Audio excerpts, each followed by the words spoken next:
we're talking about renting an office space versus working from home. Now, there are many benefits from working from home.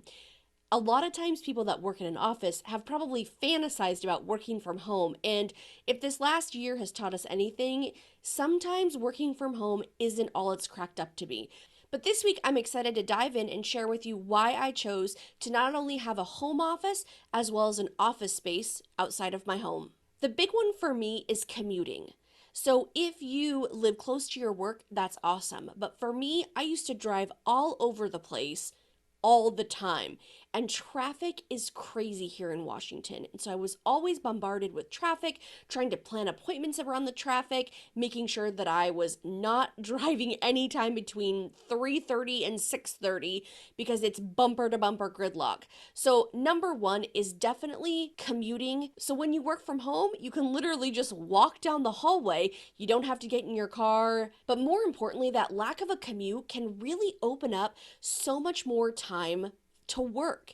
Think about it. If you're not commuting 45 minutes to an hour to and from work, you can use that time to be with your family or work on things either earlier in the morning or later in the day. Now, on the flip side of that, driving to an office was really awesome. Sometimes getting stuck in traffic allowed me to listen to my favorite podcasts and just kind of zone out and really release all the tension from the day. So by the time I got home, I was relaxed and ready to be with my family. It was such a huge opportunity to just let everything go, let everything, kind of mull over in my mind. And that 45 minutes to an hour that I was stuck in traffic really allowed me to just kind of let all that go before I walked through the door.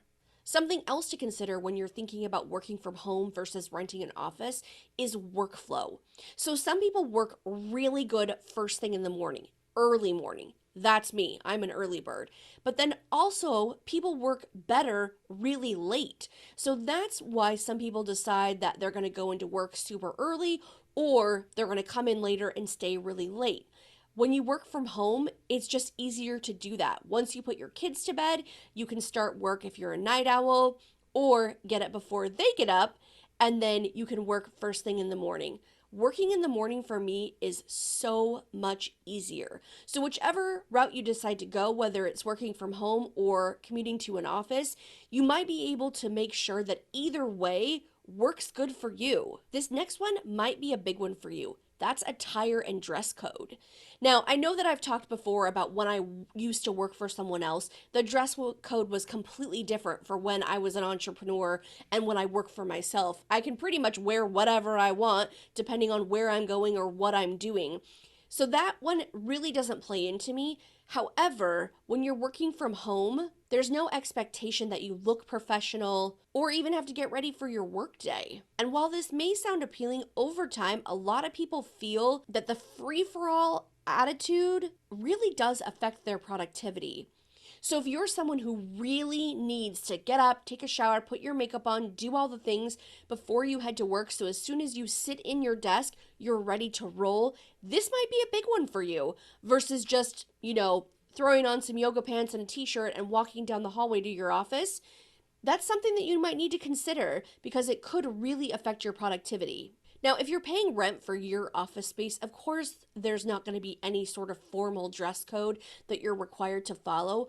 But a lot of times, like I mentioned before, people feel more productive when they're ready to go for work. And I don't know about you, but I'm still doing a ton of Zoom meetings and Zoom presentations. So it does make a difference that you are ready to go in case something pops up throughout the day. You're just ready to jump on camera and talk to whoever you need to talk to. I think one of the main reasons when people talk to me about whether they should work from home or rent an office space is family or pets. It does make a huge difference. My personal example, we just got a new puppy, so being able to work from home is huge for us. I want to make sure that the puppy isn't spending too much time in his crate, he gets enough exercise, he's not bothering our other dogs because, they're a little bit older and not used to having a puppy around. But if you had children, it would probably be something similar. What you want to be careful of is that your family and pets don't become a distraction and then you're losing work hours because you're tending to them more. One of my favorite things about working from home, though, is it's so much easier for me to eat healthy because everything is stocked in the fridge. And I know it probably sounds super lazy because you're like, listen, you could just pack all that stuff and take it to the office. You're absolutely right. I even have a fridge here at the office, but it makes things so much easier and less thinking is involved if I can just get up from my desk at home, walk over to the fridge, get some food, and then walk back and get right back to work. Another great thing about working from home is also if I need a break. So sometimes I just need to get outside, get in the sunshine, feel the wind on my face. That's a perfect opportunity for me to take the dogs for a walk. Gives my brain time to relax after maybe a stressful situation has happened and just get out and let my mind decompress. So when I get back to my chair, I'm ready to go. The great thing about working from an office versus your home is that there are no interruptions. There's no one here but me because our team is all virtual. So if I need to do some really focused work without interruptions, the best place to do that is here at my office. Because if I turn my phone off or on airplane mode, there will not be any distractions. A couple other things to think about when you're deciding if you should work from home versus renting an office is cost. I mean, it definitely costs money to rent an office space, and you want to be cognizant of the cost, the length of the lease, any special requirements if you're required to pay triple net, anything that's associated with renting an office space. Sometimes you can find spaces like mine where it's just month to month. They don't care how long you stay, doesn't matter to them. The offset of that is that they have built in that they're going to raise the rent 3% every year.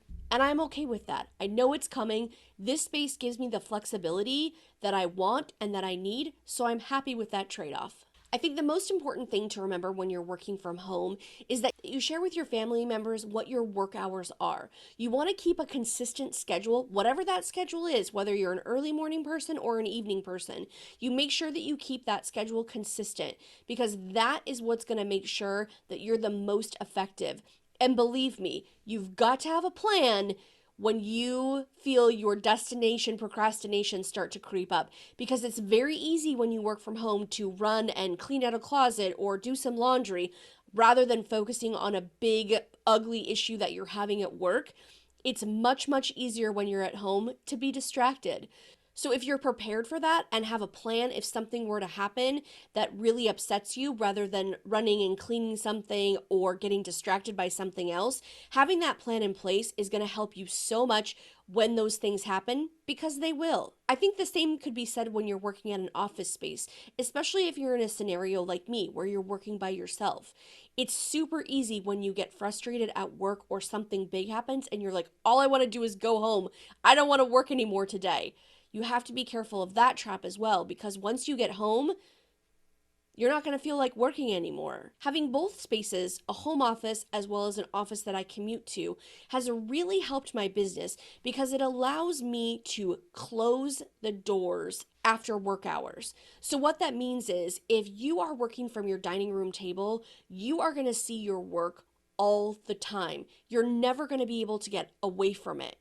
And I think that might be one of the biggest things when you think about should I work from home versus renting an office space, is what kind of person are you? What's the best way for you to work?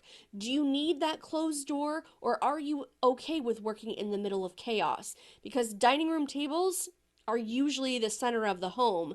So if you're trying to make professional phone calls while dogs or children are running around screaming or barking, probably not the most professional environment. It makes sense to have a room where you can close the door or make a choice to go to an office space that's quiet and you can get all those calls done rapid fire and much more quickly than you could at home. If you followed my podcast, you know that I talked about batching, and I think batching is a perfect scenario to do at an office space because you can get everything lined up. For example, the podcast. We can get all the outfits lined up. We can get all the notes lined up. We can get everything dialed in. So that way I can just sit down in front of my camera and record as many as possible. That might be difficult at home because I love to shop on Amazon. And so the Amazon driver is always popping by. There's usually a dog barking. Joe's coming in and out of the house from his appointments. We have an alarm system on every door. It's beeping. So that's not the most ideal spot if I'm doing a batch recording session because then I get interrupted. So I hope that these tips were helpful for you in deciding whether or not a home office or an office that you commute to might be a better fit for your small business. But either way, whichever one you choose, use the tips that I mentioned to really help you dig into your work and make sure that you're getting everything completed.